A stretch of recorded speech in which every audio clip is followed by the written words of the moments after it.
රුසියාව විසින් යුක්‍රේනයේ බලශක්ති පද්ධතිය ඉලක්ක කරලා පසුගිය දින කිහිපයේම ප්‍රබල ප්‍රහාරයන් එල්ල කරනු ලැබුවා. ඒත් මේක නිකන් ප්‍රහාරයක් කියලා අපිට කියන්න බෑ. මේක ශීත ඍතුව ආයුධයක් ලෙස භාවිතා කිරීමේ කොරිරු උපාය මාර්ගයක් විදිහට අපිට හඳුන්වන්න පුළුවන්. ඒ වගේම මේ වෙනකොට රුසියාව අලුත් ආයුධයක් අරගෙන අවිල්ලා තියෙනවා. මේ අලුත් අවිය ප්‍රබලතාවය නිසා යුක්‍රේන හමුදාව මේ වෙනකොට පැනලා දුවනවා. ඉතින් මොකද්ද මේ රුසියාව බසපු අලුත්ම ආයුධය? ඒ ගැන කතා කරමු අපි මේ වීඩියෝ එකෙන්. පසුගිය දවස්වල එල්ලුණ ප්‍රහාරය ගැන හැරිලා බැලුවොත් රුසියාව එල්ල කළ ප්‍රහාර විශේෂයෙන්ම යුක්‍රේනයේ විදුලි බල පද්ධතිය ඉලක්ක කර තිබීම සුවිශේෂී කරුණක් වෙනවා. යුක්‍රේනයේ ගුවන් ආරක්ෂණ පද්ධති මගින් පැමිණි තර්ජන වලින් 70%ක් පමණ සාර්ථකව මැඩ පැවැත්වුවද රුසියාවේ උපාය මාර්ගය වන්නේ එම ආරක්ෂණ පද්ධති වලට දරාගත නොහැකි ලෙස දැවන්ත ප්‍රහාර ප්‍රමාණයක් එකවර එල්ල කිරීමයි. මෙම නව උපක්‍රමය මගින් ආරක්ෂක පද්ධති බිඳ දමා තීරණාත්මක බලශක්ති යටිතල පහසුකම් විනාශ කිරීම ඔවුන්ගේ ඉලක්කය වෙලා තියෙනවා. මේ විදියට විනාශ වුණ විදුලි බලාගාර සහ කැඩී ගිය විදුලි රැහැන් වලට එහා ගිය ගැඹුරු මිනිස් ඛේදවාචකයක් මෙම ප්‍රහාර පිටිපස්සේ හැංගිලා තියෙනවා.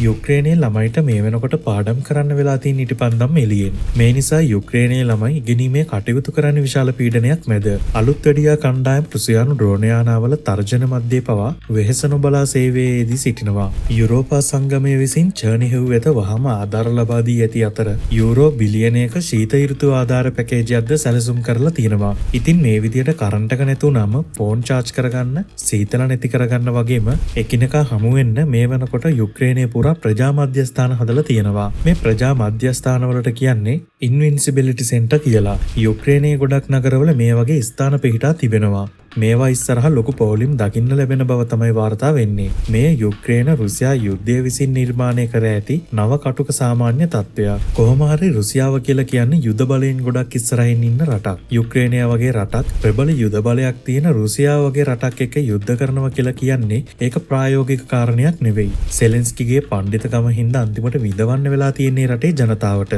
කොහොම නමුත් යුරෝපය සහ ඇමරිකාව එකතු වෙලා ආවත් රුසියාවට ගහන එක ලේසි නෑ. ඉතින් මේ වන විට ඇමරිකාව යුරෝපය විසින් රුසියාවට යුක්‍රේන යුද්ධයට විරුද්ධව ගොඩක් සම්බාධක දාලා තියෙනවා. රුසියාවේ යුද යාන්ත්‍රණයට මුදල් සපයන ඉන්ධන මූල්‍ය ශක්තිය ඉලක්ක කරලා තමයි මේ සම්බාධක පැනවීම සිද්ධ වෙන්නේ. කොහොම හරි පසුගියදා ඇමරිකා එක්සත් ජනපදයේ සහ යුරෝපා සංගමය විසින් රුසියාවට අලුත්ම සම්බාධක වගයක් දැම්මා. මේවට සම්බාධක කියලා කියනවට වඩා හොඳම වචනේ තමයි රුසියාවට විරුද්ධව කරපු ආර්ථික ප්‍රහාරයක් ලෙස නම් කිරීම.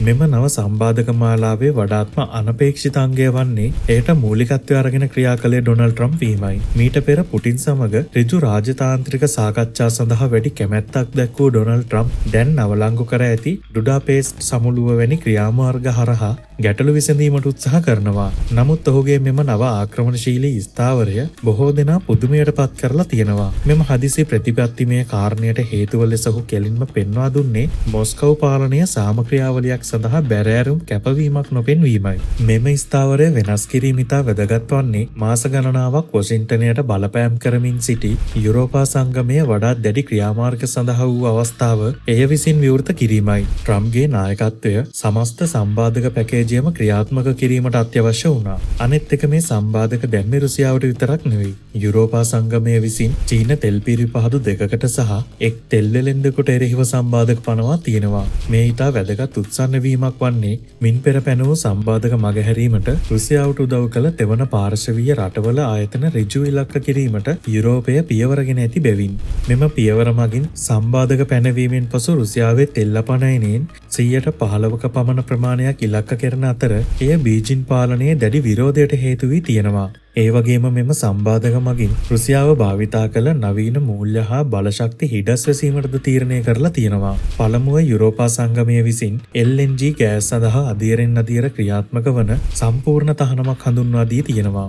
මෙමගින් රුසියාවට වාර්ෂිකව ලැබෙන යුරෝ බිලියන 15ක දැවැන්ත ආදායමක් අහිමි කිරීමට අපේක්ෂා කරනවා. ඒ වගේම යුරෝපා සංගමය විසින් රුසියානු ක්‍රිප්ටෝ සේවා සපයන්නන්ට එරෙහිව සම්බාධක පනවලා තියෙනවා. මේක රුසියාවේ ද්‍රවශීලීතාවය පවත්වා ගැනීමට යොදාගත් හඳුනා ගැනීමට අපහසු නවීන මූල්‍ය මෙවලම් අක්‍රිය කිරීමේ තීරණාත්මක පියවරක් වුණා. ඒ වගේම රුසියාව හොරෙන් බටහිර රටවල් වලට තෙල් විකිණීම සඳහා භාවිතා කරන ෂැඩෝ ෂිප්ද මේ වන විට යුරෝපයේ සම්බාධක වලට අහු වෙලා තියෙනවා. ෂැඩෝ ෂිප් කියන්නේ මේ නෞකා වෙනත් රටවල් විදියට තමයි තෙල් විකුණන්නේ. යුරෝපා සංගමය එවැනි තෙල් නැව් 100කට අධික ප්‍රමාණයක් නම් කර ඇති අතර එම නෞකා සමග ගනුදෙනු කිරීම යුරෝපා සංගමයේ දජය යටතේ ගමන් කරන යාත්‍රාවලට තහනම් කරලා තියෙනවා.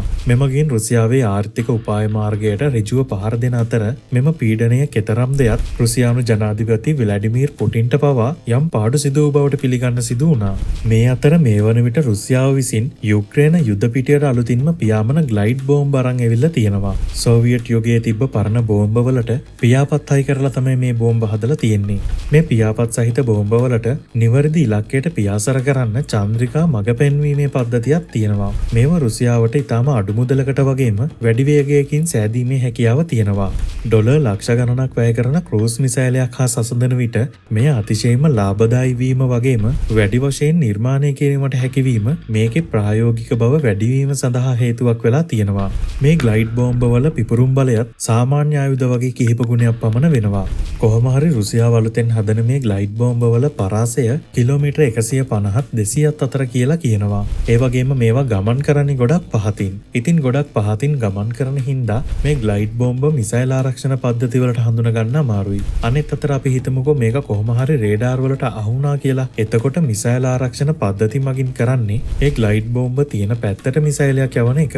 එහෙම ප්‍රතිආරක්ෂක මිසයිලයක් යවලා ඊට පස්සේ ඉලක්කය විනාශ කරන එක තමයි සාමාන්‍යයෙන් කරන්නේ. ඒ යවන ප්‍රතිආරක්ෂක මිසයිලය යම් වස්තුවක් තියෙන තැන හඳුනගන්නේ ඒ වස්තුවෙන් නිකුත් වන හීට් සිග්නල් වලින්. ඒත් මේ ග්ලයිඩ් බෝම්බ වල එන්ජිමක් නැති නිසා හීට් සිග්නල් නිකුත් කරන්නේ නැහැ. ඒ නිසා ප්‍රතිආරක්ෂක මිසයිල වලට මේවා හඳුනගන්න ගොඩක් අමාරුයි. අනෙත් අතර ප්‍රහාරකයානා මිසයිල් ආරක්ෂණ පද්ධති වලින් ගොඩක් ඈත ඉඳන් තමයි මේ ග්ලයිඩ් බෝම්බ අතාරින එක කරන්නේ. එතකොට අර චන්ද්‍රිකා පද්ධතියෙන් ඉලක්කය වෙත පාවී යන එක තමයි මේ ග්ලයිඩ් බෝම්බ වලින් කරන්නේ. මිසයිල් ආරක්ෂක පද්ධති වලට ගොඩක් ඈත ඉඳන් මේ ග්ලයිඩ් බෝම්බ අතාරින නිසා ප්‍රහාරකයානා වලට බලපෑමක් වෙන්නේත් නැහැ. ඉතින් මේ ගැන ඔයාලගේ අදහස පහලින් කමෙන්ට් කරන්න. මේ වගේ වීඩියෝ දිනපතා නරඹන්න අපගේ YouTube channel එක subscribe කරන්න. ඔබට සුබ දවසක්.